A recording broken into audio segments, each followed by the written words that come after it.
Greetings. I'm sitting here with Steve Walker today. Steve Walker is a Ironman finisher and World Championships, correct? Yeah, Kona 2015. Very good. Now, the interesting thing about Steve is that he's blind, right? So he finished the World Championships Ironman in Kona as a blind person. So I'm going to let him talk a little bit about that. But first, we will both be doing the Ironman 70.3. That's the half Ironman at Oceanside on April 1st. And I wasn't going to do this in the beginning, but I had a friend that challenged me to raise money for Operation Rebound, which is a group that's affiliated with the Challenge Athlete Foundation. And they help supply equipment and prosthetics for the soldiers coming back that have those needs.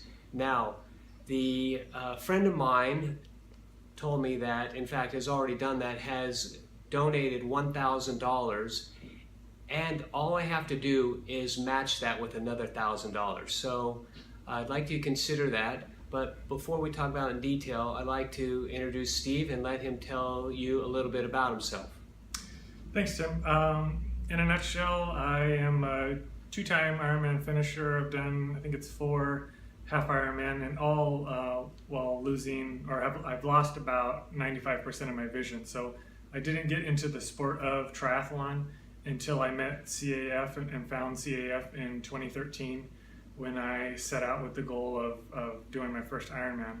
So I was in the Marine Corps from 2000 to 2005, if I can back up for just a quick second. And that's when they noticed a disease developing in my eyes called retinitis pigmentosa. And in a nutshell, from 2000 to about 2010, I've been losing my vision progressively from the outside in.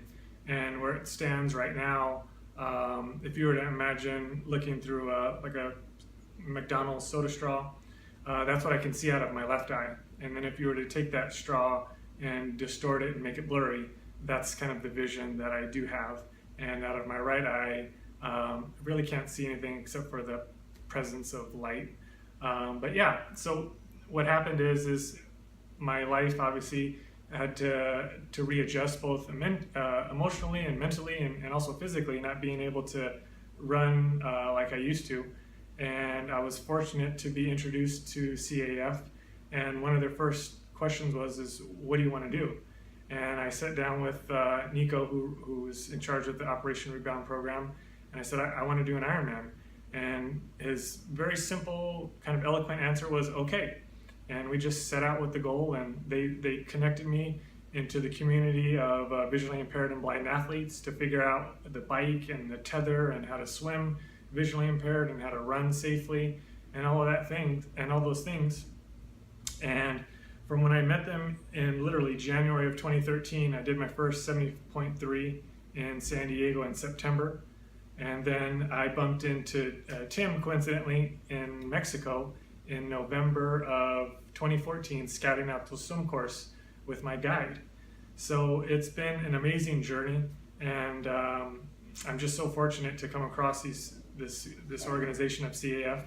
And whenever I talk to CAF or for CAF, I always like to say that it's not so much the organization, but it's a whole bunch of people like Tim, like Tina, and all the people that so generously donate that have kind of built this family that supports so many athletes like myself, and really, helped me to transform my life for the better, and has helped make me a better person, a better father, and a better husband.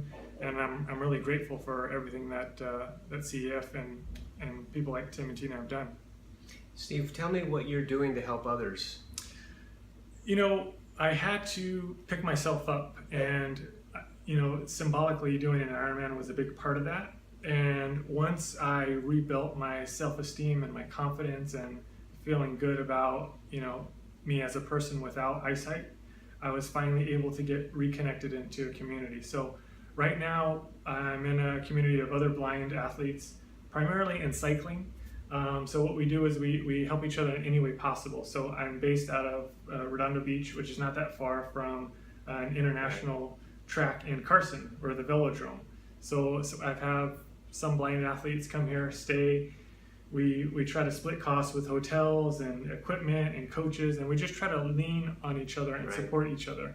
And through things like Instagram and Facebook, I just get these random, emails and phone calls saying, "Hey, I'm visually impaired. I want to do my first Ironman." And my line that I love to give to these visually impaired guys and girls that call me out of the blue is I say, "You can call me 1,000 times, and I'll answer every single call. I don't care if it's the leash. I don't care if it's the bike. I don't care what it is.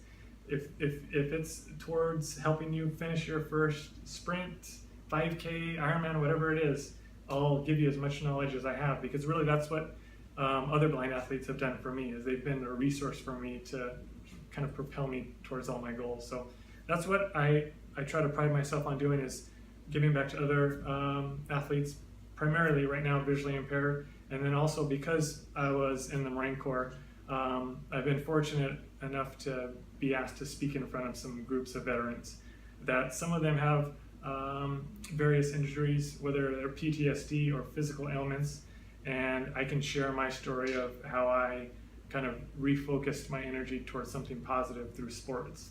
And sometimes it's a good connection for them, and for that I'm grateful. Awesome. All right, for a minute, just imagine you just got back from Afghanistan. You wake up in a hospital bed missing 2 arms and a leg, and you think life's over. This organization not only will help you, they will seek you out and find you and help you meet your goals. I just looked it up today. This organization, over 90% of the money you give goes towards helping these people, and that's a pretty good rating. And you can look it up for yourself. Operation Rebound, it's an affiliate of the Challenge Athlete Foundation. So Steve, what would you say if I was to offer up for the top, the person sending in the largest donation? Could I have them come out and maybe ride on a bike with you? Yes, that would be good. Depending on their, I'm 6 feet tall, Right. so my bikes are made for me. So if they're not that tall, we can figure something else out. But yeah, I'd love that. Great. Whether I'm also addicted to coffee, so we can have a cup Okay, of so coffee too. ride a bike with Steve. Now, nothing greater than riding a bike with someone that's blind, especially if they're in the front. So Yes. it'll be on a tandem bike, or you can run with Steve, you can swim with Steve, or you can come have coffee with Steve. And I'll tell you what, you can have lunch with him. I'll pick up the tab on the lunch. If you have a chance, come down to Oceanside on April 1st. You can watch the half Ironman there, and I hope you feel